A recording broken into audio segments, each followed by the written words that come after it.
Eliza had always been intrigued by the old forest on the edge of her small town of Marnville. It was said to be haunted by an old legend, one that sent shivers down the spine of even the bravest souls. On a chilly October evening, her curiosity got the better of her, and she ventured into the woods alone, carrying nothing but a flashlight and a sense of naive bravado. The moonlight barely pierced through the dense canopy of ancient trees, casting menacing shadows in every direction. The deeper she went, the quieter it became.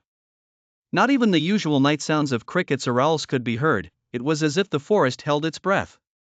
A cold draft tugged at her jacket, making her clutch it tighter around herself.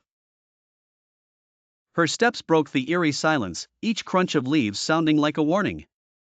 Then she heard it, a melodic, haunting whistle that sent chills racing down her spine. Eliza stopped in her tracks, her breath hitching. She spun around, pointing her flashlight frantically, but the beam only revealed more darkness and twisted branches. The whistling grew louder, more insistent, seeming to come from everywhere and nowhere all at once. "Hello? Who's there?" she called out, her voice wavering. But only silence answered. Panic set in as the air grew colder. She quickened her pace, her eyes darting around for any sign of movement. The whistling followed, always a few steps behind.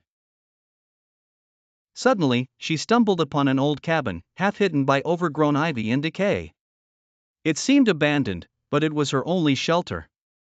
With shaking hands, she pushed the creaky door open and slipped inside. The cabin was even more foreboding on the inside. Cobwebs hung like thick curtains, and the air was heavy with the scent of mildew. In the corner, an old gramophone sat covered in dust. As she stepped closer, the haunting whistle came back, clearer this time, emanating from the gramophone. The record was spinning on its own, though no one was there to crank it. Eliza felt her chest tighten as she realized she wasn't alone. A cold breath brushed against her ear, and a whisper followed, "Leave while you still can." She bolted from the cabin, not daring to look back. The whistling transformed into frantic, discordant chimes chasing her through the forest. She ran until her legs could carry her no more. Collapsing at the edge of the woods, she glanced back only once to see a dark silhouette standing at the tree line, watching. It blew one final note before vanishing into the shadows.